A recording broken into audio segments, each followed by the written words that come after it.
आइए।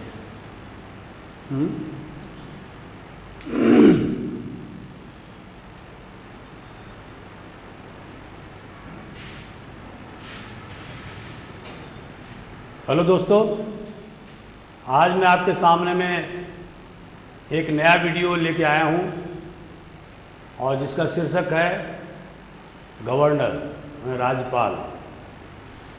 जैसे कि आप जानते हैं कि प्रत्येक स्टेट में एक गवर्नर होता है हमारे देश में, तो इसी के परिप्रेक्ष्य में मैंने सोचा कि चूँकि गवर्नर का पद बहुत दिनों से कंट्रोवर्सी या विवाद में चल रहा है, पहले महाराष्ट्र में और इसके बाद में अभी राजस्थान में, उसके पहले मणिपुर, मेघालय, गोवा, इन सभी स्टेटों में गवर्नर के कार्यों का बहुत ज़्यादा आलोचना किया गया। इसके पहले उत्तराखंड में भी सुप्रीम कोर्ट ने इंटरवीन किया था और वहाँ भी गवर्नर का पद कंट्रोवर्सी में आ गया था। तो मैंने सोचा कि मैं आपके सामने में आज गवर्नर के अधिकार और कर्तव्य के बारे में बताऊं और यह भी देखूं कि गवर्नर के मूलभूत क्या क्या अधिकार संविधान ने दिए हैं, उनको डिस्क्रिशनरी पावर यानी स्वेच्छाधिकार क्या क्या दिए गए हैं, इसके बारे में आइए चलते हैं, इसकी विशद व्याख्या करते हैं।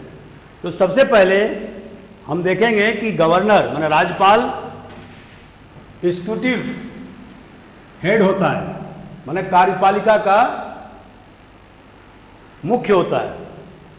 किसी भी स्टेट में कार्यपालिका का जो हेड होता है अर्थात मुख्य जो पदाधिकारी होता है, जिसके नाम से शासन प्रशासन चलाए जाते हैं, उसे राज्यपाल कहते हैं।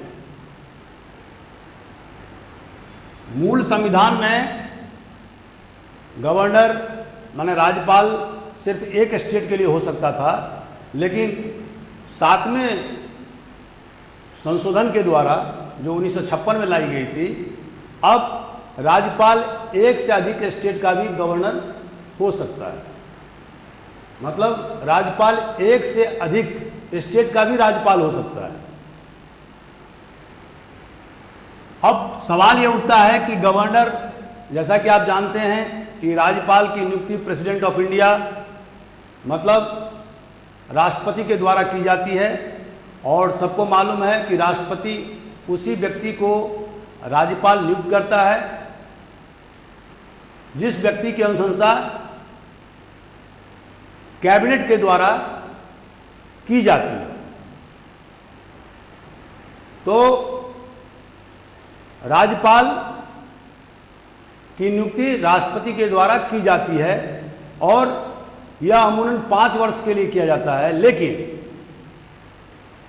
संविधान में लिखा हुआ है कि राज्यपाल अपने पद पर during the pleasure of the president, मतलब प्रेसिडेंट के इच्छा पर स्टे करेगा, माने वहां पर पद पर आसीन रहेगा। अगर प्रेसिडेंट का प्लेजर समाप्त हो गया तो राज्यपाल को पद से हटाया जा सकता है। तो दोस्तों, जिस तरह से प्रेसिडेंट को हटाने के लिए हमने प्रक्रिया बताई थी कि कैसे प्रेसिडेंट को हटाया जाएगा, कि 2/3 बहुमत से राज्यसभा और लोकसभा दोनों में अलग अलग प्रस्ताव पारित होने के बाद ही राष्ट्रपति को हटाया जा सकता है। उसी तरह से सुप्रीम कोर्ट के जजों, हाई कोर्ट के जजों को हटाने के लिए बहुत कठोरतम प्रक्रिया अपनाई गई है, जिसमें स्पेशल मेजॉरिटी के द्वारा दोनों सदनों के अलग अलग स्पेशल मेजॉरिटी के द्वारा ही प्रस्ताव पारित होने के बाद में राष्ट्रपति को हटाया जा सकता है। उसी तरह से हाई कोर्ट और सुप्रीम कोर्ट के जजों को भी हटाने का यही प्रक्रिया है। वाइस प्रेसिडेंट को हटाने के लिए जैसे कि मैंने आपको बताया कि पहले राज्यसभा के बहुमत से प्रस्ताव पारित करना होगा और उसी तरह से प्रस्ताव पारित होने के बाद में लोकसभा भी सामान्य बहुमत से उसे प्रस्ताव पारित करेगा, तब वाइस प्रेसिडेंट मतलब उपराष्ट्रपति को हटाया जा सकता है। लेकिन यहाँ पर राज्यपाल को हटाने का कोई नियम विधान संविधान में नहीं है।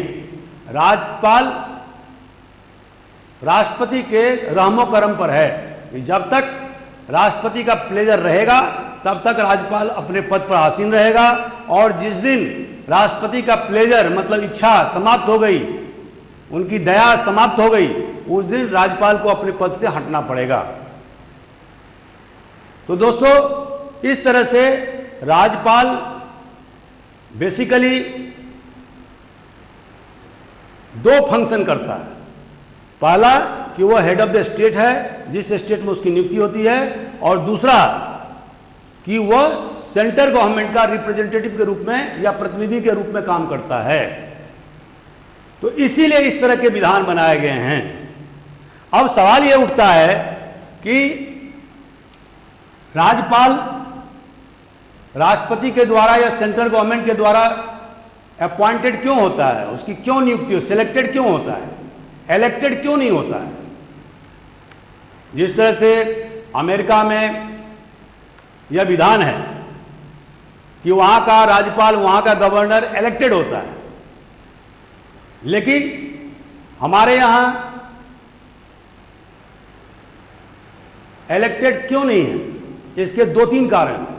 पहला, जैसे कि आपने आर्टिकल फर्स्ट मैंने 1 में आपने पढ़ा होगा कि लिखा है कि India that is Bharat shell be A union of states. तो भारत मतलब इंडिया विभिन्न स्टेटों का, विभिन्न राज्यों का यूनियन है, समूह है। यहां पर कहीं भी फेडरेशन माने संघ की बात नहीं लिखी गई है, जबकि अमेरिका में फेडरेशन है। तो यह चीज समझना होगा, और इसीलिए जो हमारे संविधान निर्माताओं ने राज्यपाल को सिलेक्शन की पद्धति अपनाई, इलेक्शन की पद्धति नहीं अपनाई। क्यों? कि हमारे यहाँ पार्लियामेंट्री सिस्टम ऑफ गवर्नमेंट है, संसदीय प्रणाली है, और जैसा कि आपको मालूम है कि हर एक स्टेट में एक चीफ मिनिस्टर होता है, उसके साथ एक काउंसिल ऑफ मिनिस्टर होते हैं, और जो चीफ मिनिस्टर है वो असल में रियल एग्जीक्यूटिव हेड होता है। तो अगर राज्यपाल की नियुक्ति इलेक्शन के पद्धति से या चुनाव प्रणाली से होता तो एक तो डबल खर्चा होता, दूसरा राज्यपाल अपने ऑथोरिटी को एसर्ट करता और वह कहता कि जिस तरह से मुख्यमंत्री का चुनाव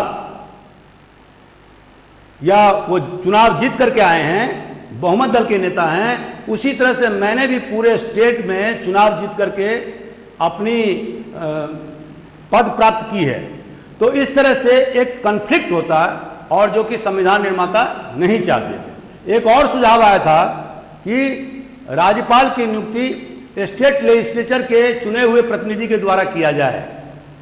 तो इसके जो माइनस पॉइंट थे, ये मैंने नकारात्मक पहलू यह था कि राज्यपाल कुल मिलाकर के वहाँ के मेजोरिटी या बहुमत दल के हाथ का कठपुतली बन जाता, और बहुमत दल के नेता जब भी चाहते उनको हटा सकते थे। और या ये भी हो सकता था कि राज्यपाल विभिन्न प्रकार के कंप्रोमाइज करते। तो यहाँ पर इस सुझाव को भी नकार दिया गया, क्योंकि यह प्रैक्टिकली पॉसिबल नहीं था। तो हमारे संविधान निर्माताओं ने कनाडा संविधान की तरह गवर्नर के नियुक्ति की प्रक्रिया अपनाई, और जिस तरह से कनाडा में गवर्नर जनरल विभिन्न स्टेटों में गवर्नर की नियुक्ति करता है। जैसे दोस्तों आपको मालूम है कि कनाडा, ऑस्ट्रेलिया ये या न्यूजीलैंड, ये डोमिनियन स्टेटस, इनका स्टेटस डोमिनियन है, मतलब इंग्लैंड की जो महारानी है या महाराजा वो उनके हेड ऑफ द स्टेट हैं। तो भले वो टिटुलर हैं, नाम मात्र के हैं, लेकिन उनके हेड ऑफ द स्टेट हैं ये तीनों, क्योंकि ये पहले ब्रिटेन के कॉलोनीज रहे हैं, उपनिवेश रहे हैं। तो उन्होंने डोमिनियन स्टेट का दर्जा पाया हुआ है। तो दोस्तों, जिस तरह से कनाडा में गवर्नर जनरल राज्यपाल की नियुक्ति विभिन्न स्टेटों के लिए करता है, और राज्यपाल तभी तक अपने पद पर रह सकता है जब तक कि गवर्नर जनरल चाहे, उसी प्रक्रिया को अपने हिंदुस्तान के संविधान में लागू किया गया। एक और आजकल कन्वेंशन, परंपरा प्रचलित हुई है कि राज्यपाल जिस स्टेट में बनाए जाते हैं उस स्टेट का वो नागरिक नहीं होगा, मतलब उस स्टेट का नागरिक, उस स्टेट का रहने वाला रेसिडेंट नहीं होगा। तो मतलब कहने का, अगर यूपी का कोई राज्यपाल है तो वो दूसरे स्टेट में बिहार के या वेस्ट बंगाल के होंगे, यूपी का ही नहीं होगा। माने he should not be the resident of UP if he is elected, if he is selected for the post of governorship.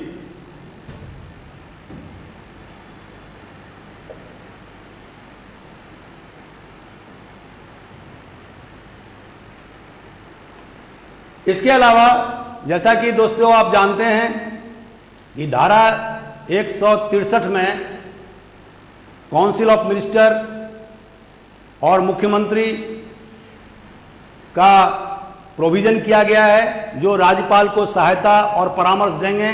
जिस तरह से केंद्र में धारा 74 में प्रेसिडेंट को एड एंड एडवाइस, मतलब सुझाव, सहायता, परामर्श देने के लिए एक प्रधानमंत्री और काउंसिल ऑफ मिनिस्टर या मैंने को उनके कैबिनेट की व्यवस्था की गई है, उसी तरह से धारा 163 में हर स्टेट के लिए एक राज्यपाल और उनको परामर्श देने के लिए, उनकी सहायता करने के लिए एक मुख्यमंत्री और उनका काउंसिल ऑफ मिनिस्टर का प्रोविजन किया गया है। दोस्तों, आप यहाँ पर मैं बताना चाहता हूँ कि काउंसिल ऑफ मिनिस्टर मतलब मंत्रिमंडल बेसिकली 3 लेयर का होता है। उसमें कैबिनेट रैंक के मंत्री होते हैं, स्टेट रैंक के मंत्री होते हैं और डिप्टी रैंक के मंत्री होते हैं। जो विभागों का जो मुख्य होता है वो कैबिनेट रैंक का मंत्री, और जो स्टेट रैंक के मंत्री होते हैं वो संबंधित कैबिनेट रैंक के सहायक के रूप में, डिप्टी के रूप में काम करते हैं, मतलब उनके सेकंड पोजीशन में काम करते हैं। और जो डिप्टी मिनिस्टर होते हैं, अगर किसी विभाग के वो डिप्टी मिनिस्टर हैं तो वो कैबिनेट मिनिस्टर की सहायता काम करते हैं।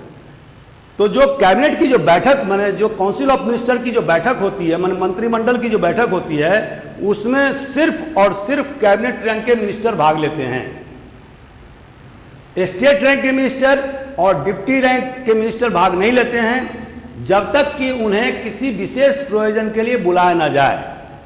तो यह बात क्लियर होना चाहिए कि मंत्रिमंडल त्रिस्तरीय होता है। कहीं कहीं डिप्टी मिनिस्टर के नीचे सेक्रेटरी ऑफ द मिनिस्ट्री का भी प्रावधान किया गया है और अक्सर नियुक्ति होती है, लेकिन बेसिकली त्रिस्तरीय मंत्रिमंडल ही होता है। तो इसमें यह ध्यान देने वाली बात है कि मंत्रिमंडल में जो कैबिनेट रैंक के मंत्री होते हैं वही कैबिनेट के बैठक में भाग लेते हैं और उन्हीं के द्वारा, कैबिनेट मंत्रियों के समूह द्वारा निर्णय लिया जाता है। तो अब आगे चलते हैं। तो इस तरह से हम देखते हैं कि जो राज्यपाल हैं वो मुख्यमंत्री और मंत्रिमंडल के सदस्य की नियुक्ति करते हैं। इसके अलावा वो एडवोकेट जनरल की नियुक्ति करते हैं, जो राज्य सरकार का प्रतिनिधि हाईकोर्ट में होता है, और advocate general during the pleasure of the governor ही रह सकते हैं। तो जब तक राज्यपाल मतलब मुख्यमंत्री और उनके मंत्रिमंडल का विश्वास एडवोकेट जनरल पर है तब तक वो अपने पद पर रहेगा, अन्यथा उसे पद से हटा दिया जाएगा। इसके अलावा जो स्टेट सर्विस कमीशन है, स्टेट पब्लिक सर्विस कमीशन, उसकी नियुक्ति भी राज्यपाल के द्वारा कैबिनेट की सलाह पर की जाती है। लेकिन यहाँ पर देखने वाली बात यह है कि राज्यपाल अगर चाहे तो स्वेच्छा से किसी को पब्लिक सर्विस कमीशन के मेंबर को हटा नहीं सकता है। उसके लिए विशेष प्रक्रिया बनाई गई है। अगर किसी मेंबर माने स्टेट पब्लिक सर्विस कमीशन के मेंबर के खिलाफ कोई आरोप लगता है तो उसका विधिवत जांच सुप्रीम कोर्ट के द्वारा किया जाएगा। जांच के उपरांत सिद्ध होने पर उसको उस रिपोर्ट को प्रेसिडेंट ऑफ इंडिया के पास मतलब राष्ट्रपति के सामने पेश किया जाएगा और उसके बाद ही उसकी रिमूवल या उसे पदच्युत किया जा सकता है। तो इसमें थोड़ा सा कठिन प्रक्रिया इसलिए अपनाई गई है क्योंकि स्टेट पब्लिक सर्विस कमीशन के जो मेंबरान होते हैं उनका जो मुख्य काम है वो है परीक्षा करवाना, स्टेट सर्विसेज के लिए परीक्षा करवाना और उनका इंटरव्यू लेना। तो किसी तरह का कोई दबाव एग्जीक्यूटिव के द्वारा या लेजिस्लेचर के द्वारा उन पर ना हो, इसीलिए इस प्रकार का कठिन प्रक्रिया अपनाया गया है। अंत में जो एग्जीक्यूटिव कार्रवाई में जो कार्यपालिका के जो कार्य हैं राज्यपाल के, उसके बारे में जो अंतिम बिंदु है वह है कि जो भी कैबिनेट के डिसीजन होंगे उस डिसीजन से मुख्यमंत्री संबंधित स्टेट के मुख्यमंत्री द्वारा अपने राज्यपाल को समय समय पर सूचित किया जाएगा।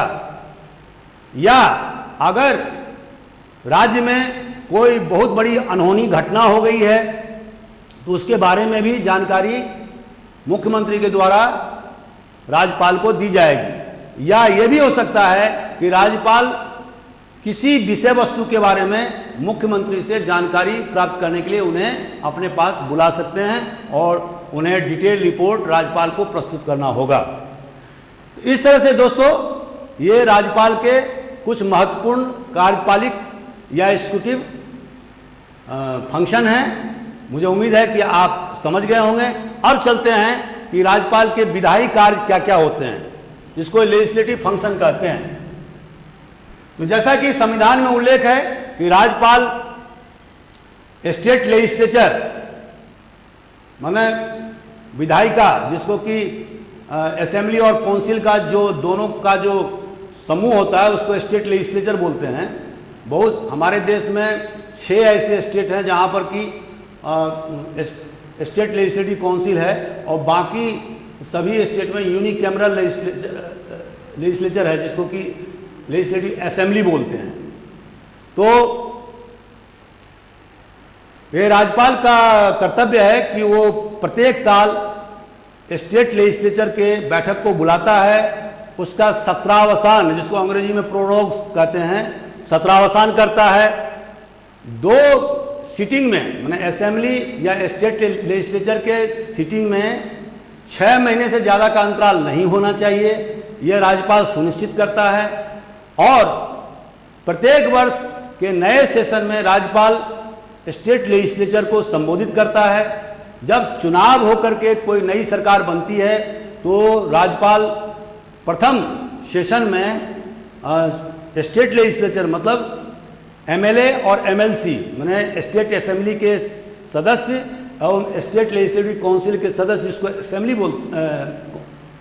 काउंसिलर बोलते हैं या एमएलसी बोलते हैं, उनका एक साथ उन्हें संबोधित करते हैं और जो सरकार के आगामी नीति होंगे, पॉलिसी होंगे, उसके बारे में वो व्याख्यान देते हैं। तो इस तरह से राज्यपाल के विधायी कार्य हैं। इसके अलावा एक चीज और है कि जब भी दोनों सदनों से कोई भी बिल पास होता है तो यह जरूरी है कि राज्यपाल का उस पर सहमति या स्वीकृति प्राप्त हो जाए। अगर उस बिल पर सहमति राज्यपाल का नहीं होता है तो इसका मतलब यह समझिए कि वो बिल इनफ्रैक्चुअस या माने बेकार हो गया, उसका बिल का कोई मतलब नहीं है। तो प्रत्येक बिल के पास लेजिस्लेचर से पास होने के बाद उसे राज्यपाल से अनुमोदन कराना आवश्यक है। अब जब राज्यपाल के पास वह बिल जाएगा तो 4 परिस्थितियां उत्पन्न होंगी। पहला होगा कि राज्यपाल उस बिल को अनुमोदन कर देगा। दूसरा होगा कि राज्यपाल उस बिल को रोक लेगा या माने विथहेल्ड कर लेगा। या तीसरा ये हो सकता है कि राज्यपाल उस बिल को प्रेसिडेंट ऑफ इंडिया मतलब राष्ट्रपति के पास में विचार विमर्श के लिए भेज देगा। चौथा परिस्थिति यह हो सकता है कि राज्यपाल उस बिल को पुनः राज्य के विधानमंडल, जिसको स्टेट लेजिस्लेचर बोलते हैं, वहां पर पुनः रिकंसिडरेशन पुनः विचार के लिए भेज सकता है, लेकिन मनी बिल को नहीं भेज सकता है। मनी बिल को छोड़ करके बाकी सभी बिल को रिकंसिडरेशन करने के लिए या पुनः विचार के लिए राज्यपाल विधानमंडल के पास में भेज सकता है। उसमें दो बातें हो सकती हैं, या तो जो राज्यपाल के सुझाव हैं या विचार हैं उसको स्टेट लेजिस्लेचर या विधानमंडल उसको एक्सेप्ट भी कर सकता है, अमेंडमेंट भी, संशोधन भी कर सकता है, या बिना अमेंडमेंट या सुझाव के या संशोधन के पुनः राज्यपाल के पास में उस बिल को भेज सकता है। और ऐसी परिस्थिति में जो भी परिस्थिति हो, राज्यपाल को उस पर अनुमोदन करना आवश्यक होगा। तो यह व्यवस्था कुल मिलाकर के वैसा ही है जैसे कि केंद्र में राष्ट्रपति को है, और दोनों के अधिकार विधायी के संबंध में लगभग बराबर है। इसके अलावा लेकिन एक पॉइंट जो है वो दोनों में डिफरेंस है, और डिफरेंस क्या है कि राज्यपाल को डिप्लोमेटिक या मिलिट्री या इमरजेंसी पावर प्राप्त नहीं है जो कि राष्ट्रपति को है। जैसे कि आपने पढ़ा होगा कि राष्ट्रपति विभिन्न देशों के लिए राजदूत नियुक्त करता है, एम्बेसडर नियुक्त करता है, दूसरे देश से आए हुए राजदूतों को रिसीव करता है, उसका लेटर ऑफ एक्रेडिटेशन एक्सेप्ट करता है। इमरजेंसी का प्रावधान, जैसे कि मैंने पहले वीडियो में बताया था कि राष्ट्रपति को 352 से लेकर 360 तक देश पर बाहरी आक्रमण होने या देश के अंदर ही किसी सशस्त्र विद्रोह होने पर या किसी राज्य के संवैधानिक संकट होने पर या पूरे देश में वित्तीय संकट होने पर राष्ट्रपति इमरजेंसी पावर का उपयोग कर सकता है, लेकिन ऐसा पावर राज्यपाल के पास नहीं है। लेकिन राज्यपाल के पास कुछ विवेकाधिकार हैं, जिसको अंग्रेजी में डिस्क्रिशनरी पावर हैं, वो राष्ट्रपति के पास नहीं है। दोस्तों, जैसे कि आपने देखा होगा कि संविधान में किसी प्रकार के प्रेसिडेंट रूल का प्रावधान नहीं है। संविधान में जिस तरह से राज्य में प्रेसिडेंट रूल का प्रावधान है कि अगर कॉन्स्टिट्यूशन के हिसाब से राज्य सरकार नहीं चल रही है तो प्रेसिडेंट को धारा 356 में प्रेसिडेंट रूल लागू कर, उस स्टेट में प्रेसिडेंट रूल लागू करने का पावर है, और उस स्थिति में उस स्टेट के जो मुख्यमंत्री हैं या सरकार को बर्खास्त कर दी जाती है। जो स्टेट लेजिस्लेचर है उसको या तो डिसॉल्व कर दिया जा सकता है या सस्पेंड में रख दिया जा सकता है, और राष्ट्रपति राज्यपाल के माध्यम से और कुछ सलाहकारों की मदद से उस स्टेट का शासन प्रशासन प्रेसिडेंट रूल के दरमियान चलाता है। लेकिन ऐसा प्रावधान केंद्र में नहीं है। तो राज्यपाल के और क्या क्या डिस्क्रिशनरी पावर हैं, विवेकाधिकार हैं, इसके बारे में हम आगे बताएंगे। अब हम चलते हैं राज्यपाल के फिनेंशियल पावर के संबंध में, वित्तीय अधिकार क्या क्या हैं। तो सबसे पहला वित्तीय अधिकार क्या है कि कोई भी मनी बिल बिना राज्यपाल के अप्रूवल के या उसकी स्वीकृति के स्टेट लेजिस्लेचर में मतलब विधानमंडल में पेश नहीं किया जा सकता है। कोई भी ग्रांट्स, जिसको उपादान कहते हैं, की मांग, ग्रांट्स की मांग, उपादान की मांग बिना राज्यपाल के सहमति से राज्य विधानमंडल में पेश नहीं किए जा सकते हैं। इसके अलावा राज्यपाल को यह अधिकार है कि वो जो राज्य के कंटीजेंसी फंड हैं, जैसे कि आकस्मिक निधि, उससे वो पैसे निकाल सकता है, ताकि जो एकाएक कोई अनफोर्सिन सर्कमस्टांस है, एकाएक जैसे कि विपत्ति या आपदा या भूकंप या बाढ़, ऐसा कोई प्राकृतिक आपदा आ गया है जिसको कि नॉर्मल बजट से उसका मुकाबला नहीं किया जा सकता है, तो ऐसी परिस्थिति में राज्यपाल को यह अधिकार है कि वो जो स्टेट का जो आकस्मिक फंड, जिसको कि कंटीजेंसी फंड बोलते हैं, उससे रकम निकाल सकता है और उसका उपयोग आपदा राहत में कर सकता है। एक चीज और महत्वपूर्ण है कि राज्यपाल हर एक 5 साल में स्टेट फाइनेंस कमीशन की नियुक्ति करता है। जिस तरह से केंद्र में राष्ट्रपति के द्वारा हर एक 5 साल के लिए एक फाइनेंस कमीशन की नियुक्ति की जाती है, मतलब वित्तीय कमीशन, वित्तीय आयोग जिसको बोलते हैं, उसी तरह से प्रत्येक राज्य में राज्यपाल के द्वारा हर 5 साल पर एक वित्तीय आयोग, मतलब फाइनेंशियल कमीशन की स्थापना की जाती है। और इस वित्तीय आयोग का काम ये होता है कि वह यह देखे कि पंचायत और म्यूनिसिपैलिटीज, मतलब नगर निगम और जो राज्य के अंदर में म्यूनिसिपैलिटीज हैं, उनमें उनकी वित्तीय स्थिति क्या है, वो सुचारू ढंग से काम कर रहे हैं कि नहीं कर रहे हैं, इसका पूरा रिव्यू करने के लिए फाइनेंस कमीशन का गठन होता है। और लास्ट में, जैसा कि मैंने बताया कि बजट राज्य सरकार केंद्र सरकार की तरह हर एक साल राज्य विधानमंडल में पेश करता है, और ये बजट बिना राज्यपाल के सहमत से, अप्रूवल से स्टेट लेजिस्लेचर में या विधानमंडल में पेश नहीं किए जा सकते। हेलो दोस्तों, अभी तक आपने राज्यपाल के वित्तीय अधिकार, विधायी कार्य, कार्यपालिका से संबंधित कार्य के बारे में आपने समझा। अब मैं राज्यपाल के जो न्यायिक अधिकार हैं उसके बारे में बताना चाहता हूं।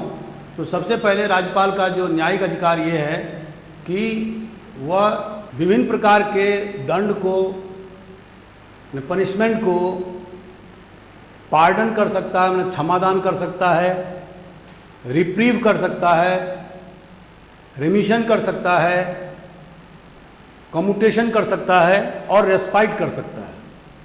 अब ये जो टर्मिनोलॉजी है उसको मैं बारी बारी से व्याख्या करूंगा। जैसे पहले पार्डन, पार्डन मतलब होता है क्षमादान। इसका मतलब यह हुआ कि अपराधी को पूरी तरह से जो सजा दी गई है उससे पूरी तरह से छूट प्रदान करना, क्षमादान देना। मान लीजिए किसी अपराधी को हत्या के अपराध में आजीवन कारावास मिली है, अगर राज्यपाल चाहे तो इसमें वो पार्डन नहीं कर सकता है। मतलब ये अधिकार केवल प्रेसिडेंट ऑफ इंडिया, मतलब राष्ट्रपति को है। ये पावर उसके पास में नहीं है जिसमें कि मृत्युदंड का, जिसमें कि मृत्युदंड का अपराध शामिल है। लेकिन जैसे आजीवन कारावास है तो उसको वो क्षमादान दे सकता है।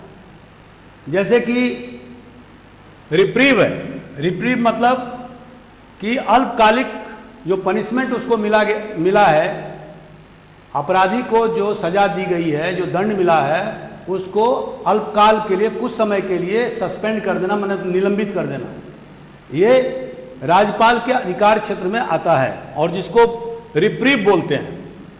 एक टर्म और है रेस्पाइट।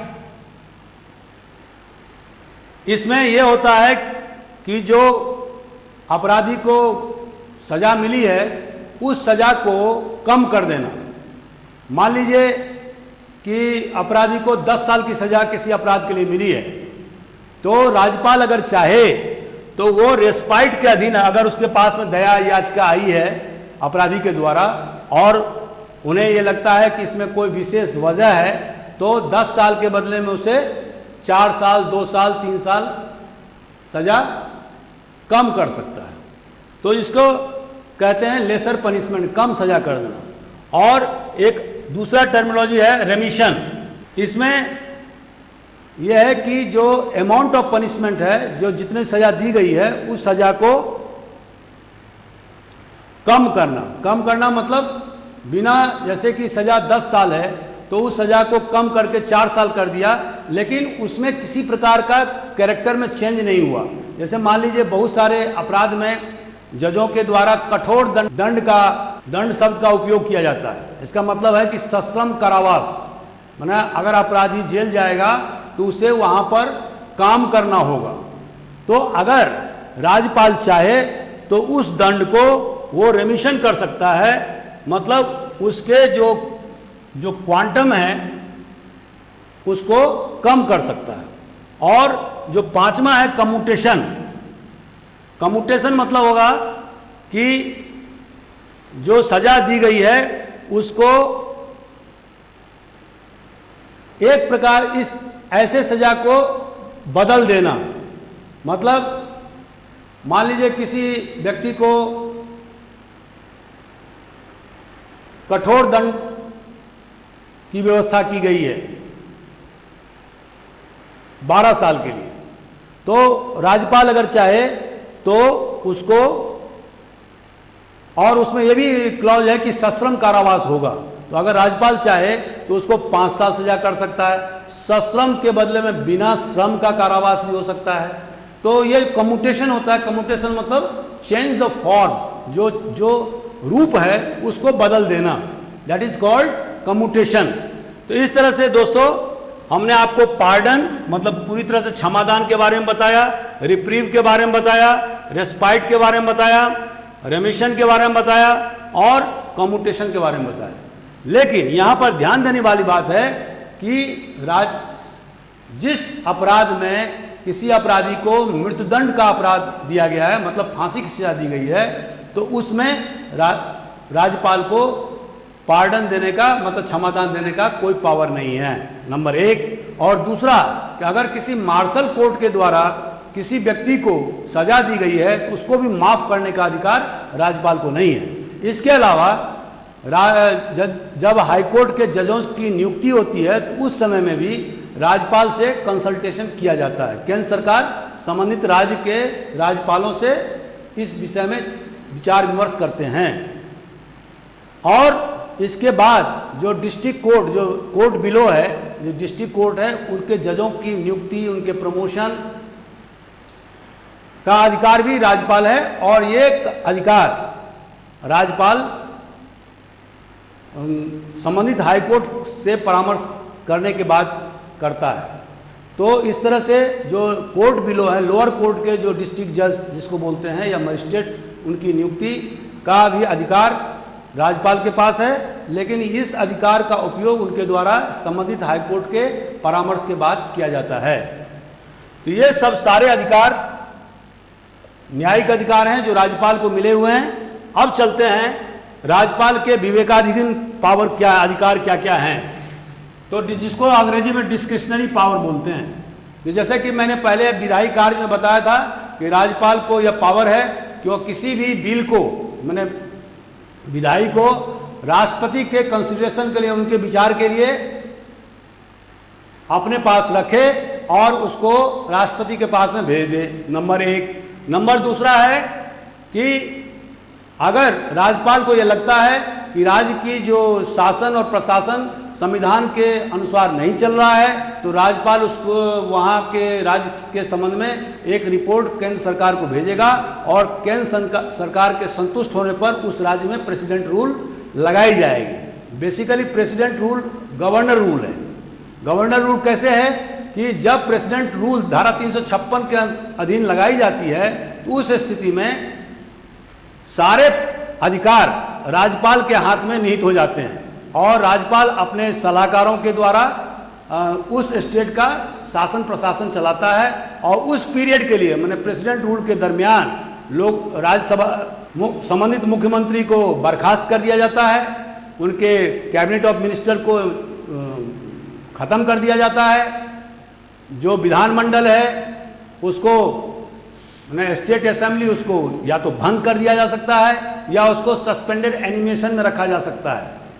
तो इस तरह से राज्यपाल प्रेसिडेंट रूल के दौरान पूरी तरह से एक राज्यपाल शासन के रूप में काम करता है, और जो मुख्यमंत्री रियल हेड होता है किसी भी राज्य का, राष्ट्रपति शासन के दौरान उस स्टेट का राज्यपाल शासन हो जाता है।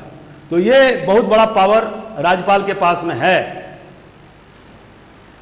और इसके अलावा राज्यपाल को यह भी पावर है कि वो मुख्यमंत्री की नियुक्त करे।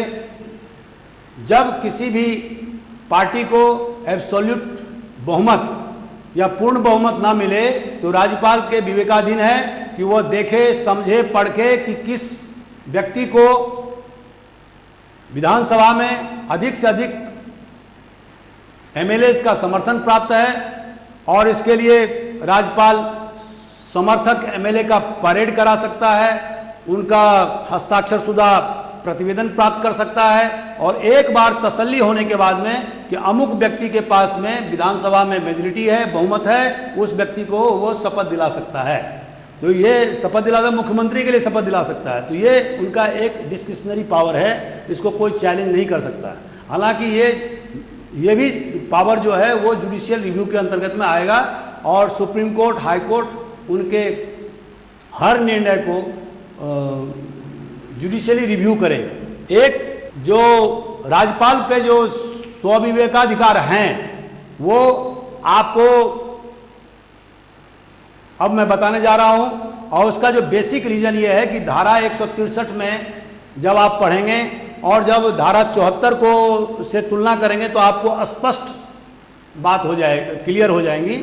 और धारा 163 में यह बताया गया है कि there shall be a council of minister at there shall be a chief minister with the council of minister to aid and advise the governor of a state, and the governor will act according to the advice tendered by the chief minister and council of minister, except insofar as he has been assigned discretionary power according to the constitution।